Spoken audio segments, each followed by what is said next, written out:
first day at Cheltenham, the festival beginning. Thousands upon thousands of people are either already there or desperately attempting to get through the crowded roads without helicopter in order to join the throngs. But somebody who's already there for us then is Faye Hatcher, finding out about what is intriguing people, in this instance, a very large and slightly weird vehicle. Well, I didn't think I'd be sitting inside a limousine this week, but we're on Racecourse Roundabout, just at the top of Swindon Lane, outside the racecourse, and I'm sitting inside this amazing limousine. You can't miss it because it's got a giant greyhound on top of it. So, speaking to the guy who knows all about it, David Hood, nice to meet you. Very nice to meet you too. Thank you very much for inviting me inside your limousine. This is fantastic. Tell us what you're doing here today. Well, it's a bit unusual, we admit that. We have a 24-foot greyhound on top of this limousine, and we're actually on a UK tour going around the whole of the UK. But there's always a crossover between people that enjoy going to the greyhounds and people that enjoy going racing. And Cheltenham Festival, being the spectacle that it is, was just perfect for us to come here and promote tracks within the vicinity. So you've got Swindon, you've got Oxford, within Birmingham you have Perry Bar and Hall Green, you've got Monmore Stadium at Wolverhampton, straight up the M5, and all of these tracks are within 30-40 minutes of Cheltenham, Gloucester.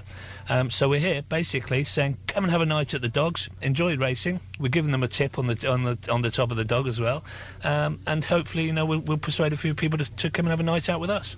I wouldn't put the people that go to the horse racing to the dogs in the same kind of category, so there is a lot of crossover there. Absolutely. I mean, there are some distinctions. National Hunt Racing particularly has more of a rural following. It's very tweed, but also it's very down to earth, isn't it? And a lot of the people here, they're working class people that have saved up throughout the whole of the year for this to come here, but they'll also go and enjoy a night at the dogs, so maybe once, twice a year. It's, at the end of the day, they're four-legged, they're quadrupeds that race, and they're quick, they're exciting to watch, and people can have a bet.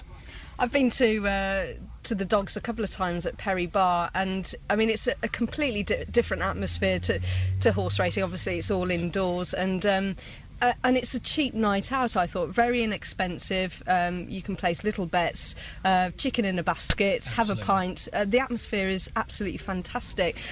During downtimes, when it comes to the economic downtime, have the dogs been hit in any way? No, in actual fact, we're going through a boom, and that's one of the joys of this. I think that when money does get a little bit tight, people will look for alternative leisure activities.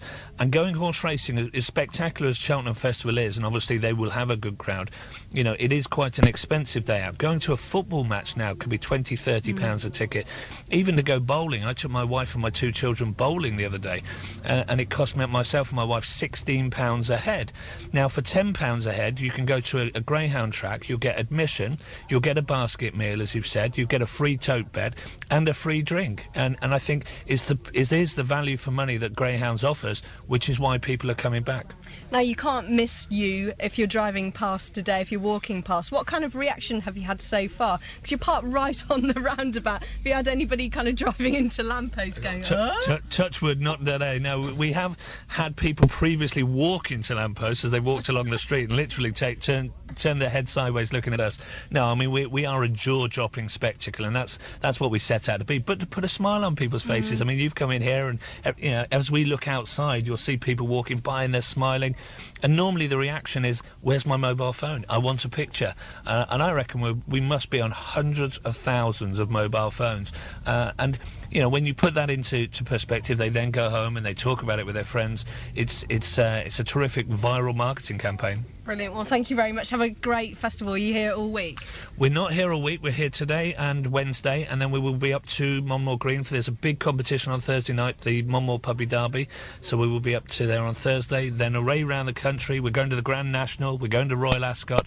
We'll be all over the place. Don't leave without your champagne. Oh, yeah. Well, David, you're not going to believe this. This is the first time I've sat inside a limousine. So can you just talk us through what's in your rider over there. I can see the champagne glasses. What else you got? Okay, the champagne glasses beside a bottle of Diet Coke, unfortunately. That's exciting. Yeah, not so exciting. But normally, no, I mean, if you were to hire a limousine for a night out, generally speaking, as you'll see, it can seat up to 8 people. We have glasses for soft drinks, for champagne. There's some coolers here. Actually, a built-in ice box there, would you believe? Now we're talking. It's stereo system. We've switched that off for this, but it's a little bit decadent. Let's be honest about it. It is a little bit decadent, but it's quite fun. And do you know what? I love the blacked out windows because it means I can come and sit in here and nobody can see me, and I have a little, have a few 40 winks here. Nobody can see, and it's very private. Very rock and roll. Never mind the champagne. She just needs a bit of a snoozy. Faye Hatcher then speaking to limousine man David Hood. That huge limo. If you're anywhere near, you'll see it. You won't miss it because it's parked up with a 26-foot greyhound on the top.